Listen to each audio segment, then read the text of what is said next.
اخر ساعه من ساعات سي كي اللي مكسره الدنيا، براند اللي نازل مصر كده فاتح كده بقه وعايز ياكل السوق كله. النهارده هنعمل ريفيو عشان البنات زعلت لاخر ساعه من براند سي كي، وهي السي كي فيل.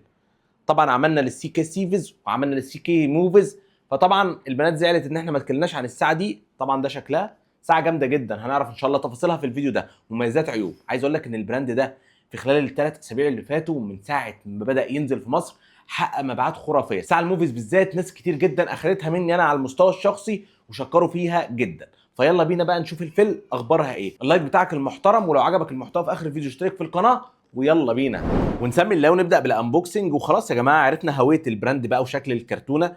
كل كراتين الساعات نفس الشكل، مفيش اي اختلاف خالص. دي بقى الساعه الحريمي اللي اسمها سي كي فيل. طبعا الحجم بتاعها 1.27 انش، شاشه اموليد، فيها مكالمات، برضو نفس الفيتشرز تقريبا اللي موجوده في الساعه السيفيس. ودي طبعا الساعه بتاعتنا بتيجي بالشكل اللي انت شايفه ده، بيجي الساعه وبيجي معاها ستراب اضافي، الساعه الوحيده اللي جاي معاها ستراب اضافي لونه بينك. اما بقى الكرتونه فبيجي فيها كمان وصله شاحن او كيبل الشحن، اللي عباره طبعا عن شاحن 2 بن بالشكل اللي انت شايفه ده. ومش هننسى اليوزر مانوال. ودي الساعه طبعا، وده التصميم بتاعها. طبعا جسم من المعدن، استراب ده من الجلد والاستراب الثاني من الربر، خامته كويسه جدا. عندك هنا زرار واحد وهو السكرول اللي عليه بقى ايه اسم البراند سي كي، اللي ناس كتير بتقول هو تبع كيلفن كلاين، وانا ما اعتقدش الكلام ده. عندك هنا السبيكر، عندك هنا المايك، الحساسات، والشاحن في الظهر، والاستراب مقاس 22، مقاس 20 او 22 يركبوا على الساعه يا جماعه. وملاحظين معايا ان الساعه صغيره يا جماعه على الايد، لان هي ساعه حريمي في الاول وفي الاخر، حجمها مناسب جدا لكل الستات، لان هي في الاول وفي الاخر برضو بتعتبر كاكسسوار في الايد، زيها مثلا زي الذهب، زي خاتم، زي غويشه، زي الحاجات دي. الساعه هنا جايه بشاشه اموليد، وزي ما احنا ملاحظين جوده الشاشه حلوه جدا، والسكرول كده بيقلب في الخلفيات. بصراحه تشبع الالوان فيها محترم، الساعه حلوه، مفيش اي غلطه في الشاشه بصراحه. ولكن لو اخترنا مثلا الخلفيه دي، بص كده، لو قلبنا كده بص كده، الخلفيه دي كويسه جدا. بقلب لك بس يمين وشمال عشان ممكن تكون الكاميرا مش موضحه الالوان. بص كده الالوان بتاعتها، بصراحه الالوان بتاعتها حلوه جدا، واللون الاسمر فيها حلو جدا. حتى لما تخش جوه في التطبيقات بتلاحظ تشبع الالوان وشكل الايقونات، والوان الايقونات حلوه جدا. وبالنسبه لمقاومه الميه، فالساعه طبعا ضد الميه للاستخدامات الخفيفه، لو بتغسل ايدك الحاجات العاديه يعني. ولكن غوص بقى واستحمام والحاجات دي بلاش يا جماعه، لان طبعا زي ما نبهنا كتير موضوع الاستحمام بالذات في مواد كيماويه في الحمى وكده بتاثر على الصحه. وموضوع الميه المالحه بلاش، ولكن هي ضد الميه الاستخدام الخفيف، مش هتزعلك لو بتغسل ايدك.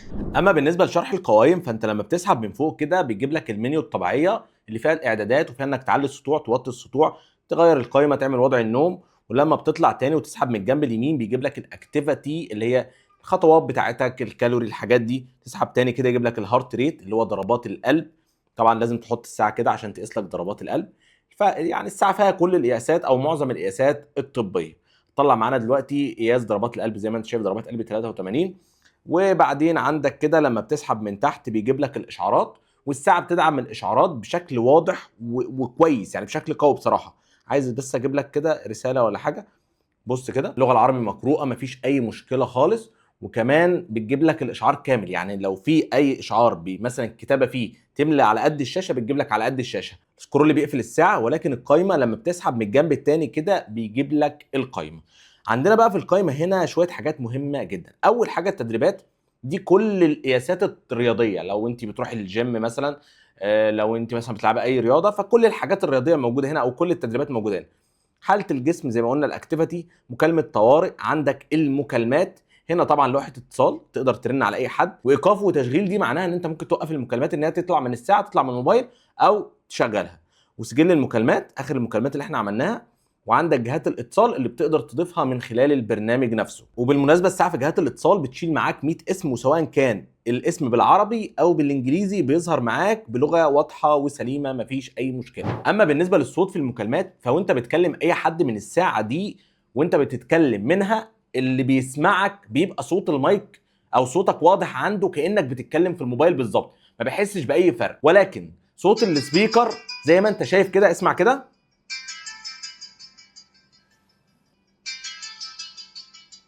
عالي جدا في الرنه. ولكن لما بتفتح المكالمه نفسها بيبقى الصوت واطي، في اللي بيكلمك صوت واطي، ولكن هو صوت السبيكر عالي في الرنه، عالي جدا في الرنه. مش عارف ايه السبب، يعني انا الصوت عالي على الاخر كده، عالي على الاخر، ولكن اللي بيكلمني الو الو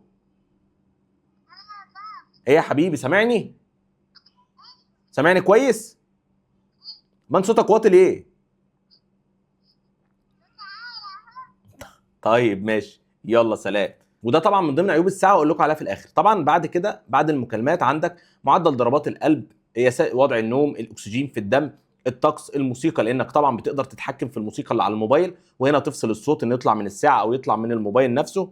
بعد كده عندك الرسائل اللي هي الاشعارات اتكلمنا عنها، المنبه، رفع الشاشه الاستيقاظ، تمام، الويك اب، قياس الضغط، طبعا عندك قياس ضغط الدم، تمارين تنفس، المساعد الصوتي، في العاب هنا، في لعبه اهي، وعندك كمان وظائف اخرى هتلاقي فيها ساعه الايقاف، وهتلاقي بقى فيها بحث عن الهاتف والمؤقت، وعندك الاله الحاسبه اللي تقدر تعمل عمليات حسابيه على السريع، وتتحكم في الكاميرا بتاعه الموبايل، وعندك الاعدادات اللي بتخش هنا على الواجهه انك تغير الخلفيات زي ما انت شايف كده، اختار اي خلفيه من دول، نختار دي مثلا، وضع القائمه، وبعد كده عندك تعديل السطوع، طبعا السطوع بتاع الساعه دي عالي جدا انا موطيه عشان التصوير. بعد كده زمن السطوع نفسه معاك لحد 15 ثانيه.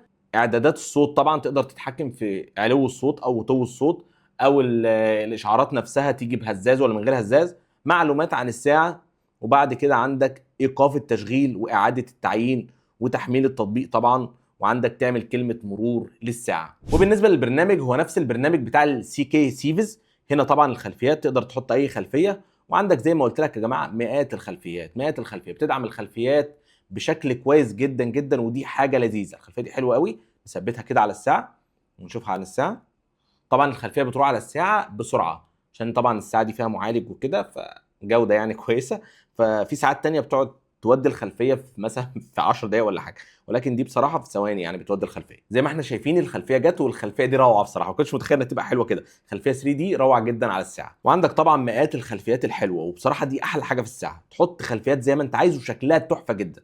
اعدادات الاشعارات، طبعا الكاميرا بقى بتاعت الموبايل، خيارات متقدمه دي زي لغه الساعه، اعدادات الوحدات بتاعت الساعه، القياسات. بص يا صديقي، هو انا غالبا كده قلت لك كل حاجه عن الساعه دي، لو هتجيبها هديه بقى لاي حد، او لو انت هتشتريها ست الكل فقلت لك كل حاجه. ولكن وانت بتشتري الساعه دي لازم تعرف ثلاث حاجات. اول حاجه ان الساعه دي سعرها في السوق بيتراوح من 1700 جنيه لحد 1800 جنيه. ساعه من براند سي كي بضمان سنه، بضمان براند او وكيل مصري اسمه اكسيوم تك، ضمان محترم، خدمه ما بعد البيع بتاعتهم كويسه. هتجيبها من اي مكان بقى، سعرها مش هيطلع عن السعر اللي قلت لك عليه ده. تاني حاجه، الساعه ما فيهاش وضع الاولوز اون ديسبلاي، وضع الاي او دي، ولكن الساعه بتدعم خلفيات كويسه نوعا ما، مش تحتاج الوضع ده في حاجه، ولو انت مضطر ليه قوي او محتاجه قوي فهو مش موجود في الساعه.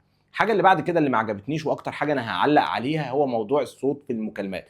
الصوت في المكالمات واطي الى حد ما، لو انت قاعد في مكان كده زي ما انا قاعد كده هتسمع الصوت بعيد، تمام، مش هتسمعه كويس، ولو في الشارع مش هتسمعه خالص. ولكن هي فيها مكالمات صوت المايك حلو قوي، وانا بقول لك صوت المكالمات واطي بالنسبه لي، هو مسموع يعني، انا وانا في المكان هادي كده مش بعيد قوي، مسموع. لكن مقارنه بالساعات التانية لا، مش افضل حاجه، وهو ده العيب القهر الوحيد اللي انا شايفه في الساعه. ولكن هي ساعه اسطوريه بصراحه، ساعه حلوه قوي، بسيطه، السوفت وير بتاعها خفيف جدا، البرنامج بتاعها حلو، بتعمل الخلفيه بشكل كويس، شاشتها حلوه، بتجيب الاشعارات عربي. موضوع المكالمات ده طبعا من الساعه مش بيحتاجوا ناس كتير، بالذات موضوع البنات يعني مش كل شويه مكالمه وبتاع، فانا شايف ان هي برضو صفقه حلوه، صفقه حلوه بالنسبه لناس كتير. ولكن لو هيفرق معاك موضوع الاورزون ديسبلاي ما تجيبهاش، لو هيفرق معاك موضوع المكالمات ما تجيبهاش. بس يا معلم ده كانت كل حاجه، او بس يا ست الكل دي كانت كل حاجه في الفيديو. ولو عجبك المحتوى طبعا اشترك في القناه وتابع القناه هنا يا جماعه، والله بنتعب في المحتوى جدا جدا. سبورت بقى بلايك كده، واشوفكم في فيديو جديد، والسلام عليكم ورحمه الله وبركاته.